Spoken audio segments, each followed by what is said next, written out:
Selamat malam pemirsa, senang sekali saya bisa menemani waktu malam Anda. Kami hadirkan catatan peristiwa, mengupas lebih dalam dan lebih terpercaya.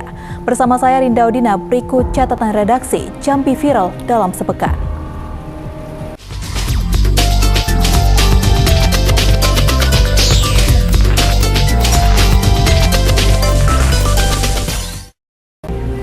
Informasi pertama yang menghebohkan dalam pekan ini, seorang pria di RT 3 Teluk Nilau, Kecamatan Pengapuan, Kabupaten Tanjung Jabung Barat, tega menghabisi nyawa kedua orang tuanya.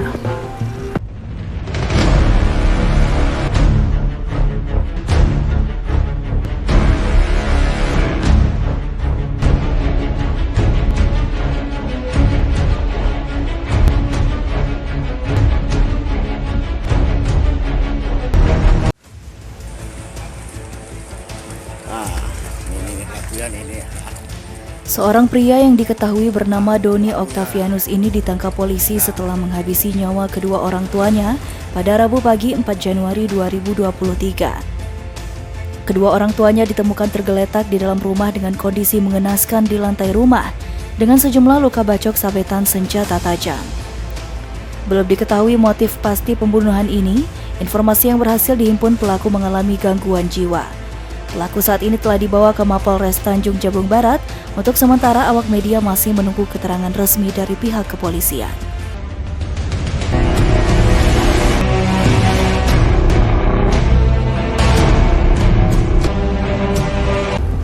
Ya pemirsa, pihak kepolisian Tanjung Jabung Barat menyebutkan terkait kasus anak kandung yang membunuh kedua orang tuanya. Dari hasil penyelidikan, pelaku mengaku tega menghabisi nyawa kedua orang tuanya lantaran mendapatkan bisikan gaib.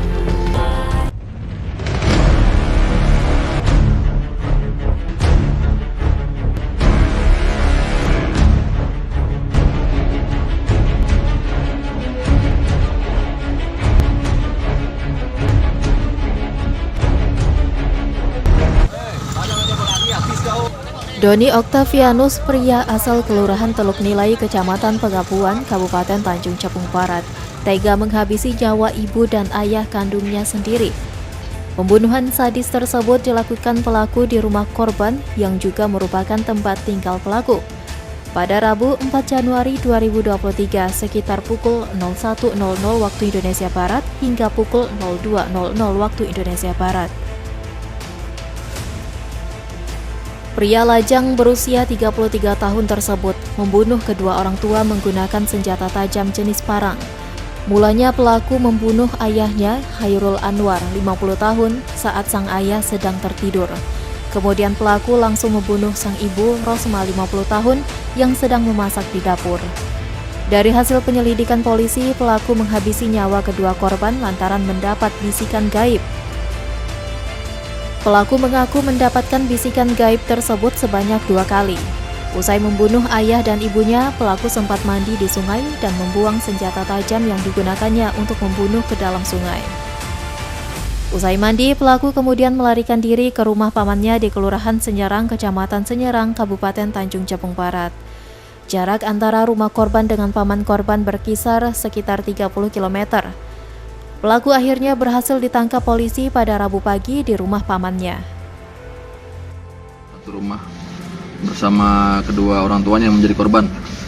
Untuk sementara pengakuan tersangka motifnya mendapat seperti bisikan gaib yang menyampaikan bahwa orang tuanya adalah dajjal, pendosa dan harus dibunuh.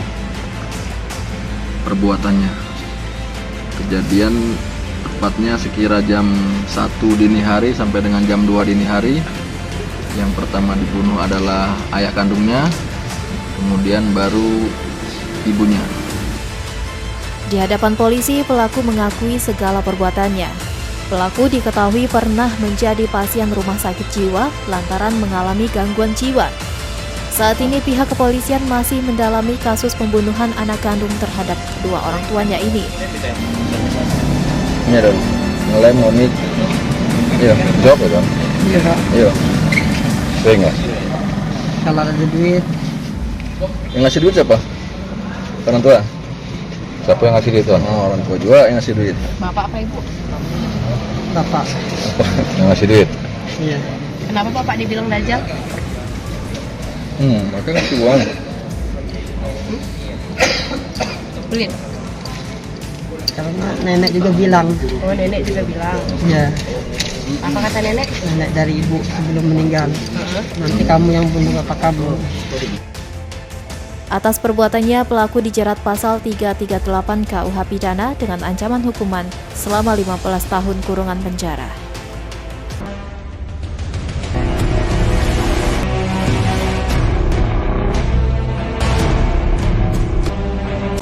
Ya pemirsa, Polsek Muara Pulyan berhasil mengungkap pelaku pencurian sepeda motor.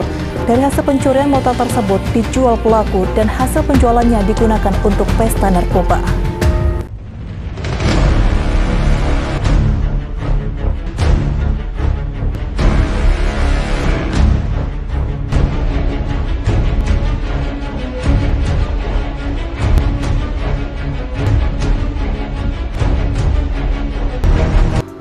Seorang tukang ojek berinisial RK berhasil ditangkap oleh Satres Narkoba Polres Muaro Jambi setelah diketahui menjadi pengedar narkotika di Desa Sungai Bertap, Muaro Jambi.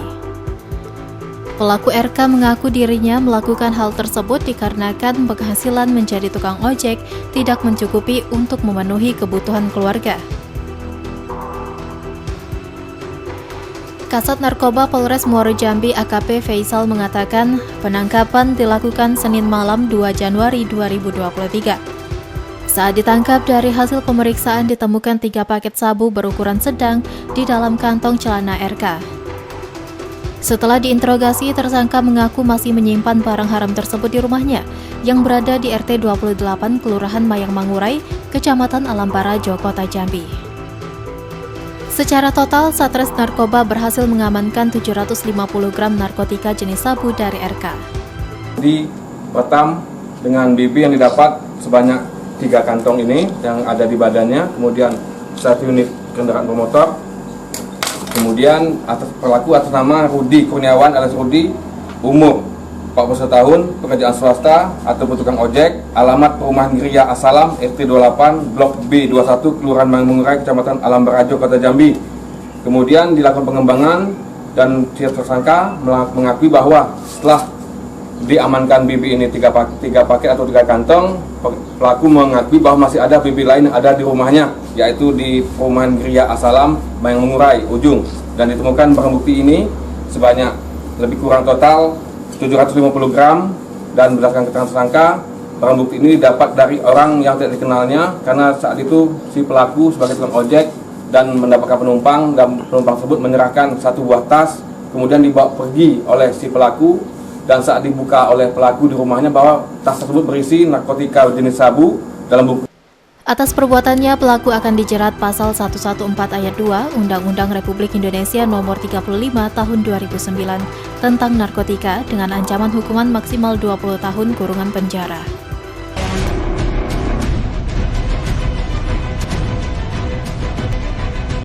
Ya pemirsa, selanjutnya berita heboh dalam sepekan terakhir ini ialah sebuah video korban kasus penganiayaan mahasiswa disabilitas oleh oknum dosen Unja berakhir damai, beredar di kalangan awak media dan media sosial. Dalam video berdurasi 1 menit 20 detik, korban menyebut telah mencabut laporan.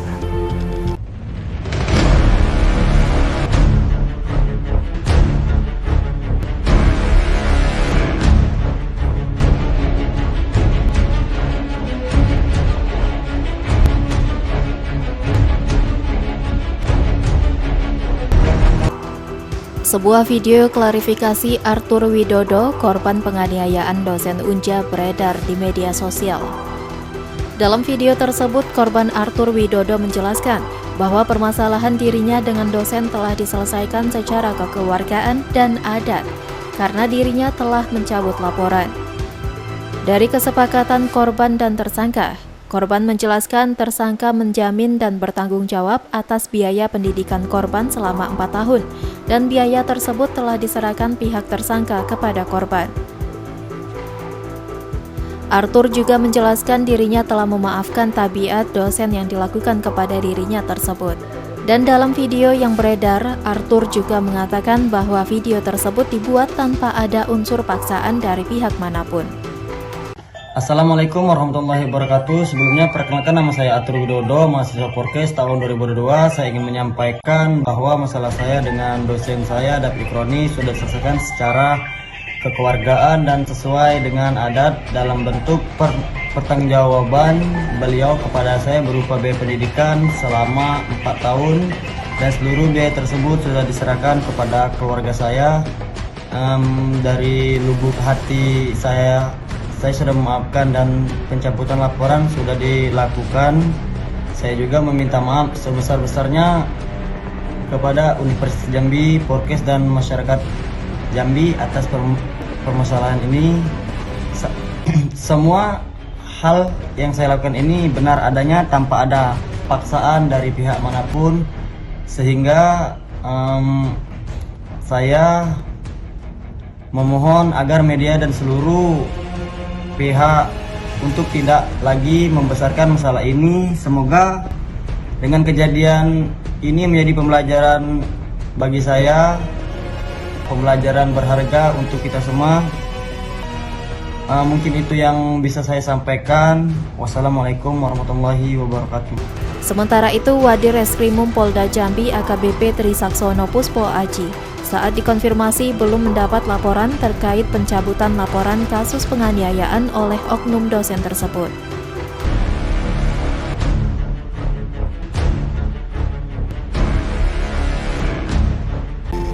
Ya pemirsa, penyidik Direktorat Reserse Kriminal Umum Polda Jambi memastikan proses hukum terhadap dosen yang menganiaya mahasiswa terus berlanjut. Hingga kini berkas tahap 1 sudah dikirim ke jaksa.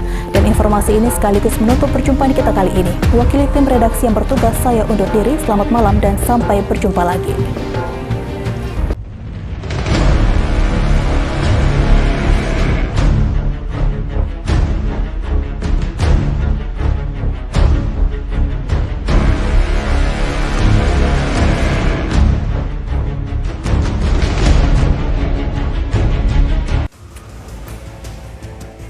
Meski beredar video klarifikasi korban penganiayaan dosen yang mengaku telah mencabut laporan, namun hingga saat ini proses hukum tersangka David, dosen Unja, yang aniaya mahasiswa disabilitas masih berlanjut. Hal ini diakui Wadir Reskrimum Polda Jambi AKBP Trisaksono Puspo Aji, yang mengatakan bahwa saat ini tersangka masih ditahan di Mapolda Jambi. Selain itu, berkas perkara tahap 1 telah diserahkan ke Jaksa Kejati Jambi. Diakui Wadir bahwa saat ini pihaknya belum menerima surat pencabutan laporan dari korban. Namun dirinya tak menampik kemungkinan proses restoratif justice dalam perkara ini. Ia juga menjelaskan proses restoratif justice juga akan melalui gelar perkara dari penyidik terlebih dahulu. Saat ini sudah tahap 1, jadi berkas perkara sudah dikirim ke kejaksaan. Kemudian saat ini tersangka juga masih ditahan. Ya, kemudian kalau ada berita-berita seperti itu, ya itu di luar kewenangan kami. Silakan para pelapor dan terlapor. Tapi yang jelas sampai dengan saat ini penegakan hukum masih berjalan. Untuk korban dengan keluarga terlapor sudah pernah ke sini. Cuma kan semua ada prosesnya ya. Jadi tidak serta-merta seperti itu. Kita juga harus memperhatikan situasi kondisi di masyarakat. Karena pada saat kemarin kan sudah banyak rekan-rekan yang datang ke sini untuk meminta penegakan hukum secara tegas kepada para pelaku. Selain itu, ia juga menjelaskan bahwa dalam proses pencabutan laporan, secara prosedur memang harus ada mediasi antara korban dan terlapor untuk berdamai. Namun hal itu di luar kewenangan pihaknya. Setelah itu barulah pihaknya melakukan gelar perkara apakah kasus tersebut bisa diselesaikan melalui proses restoratif justice.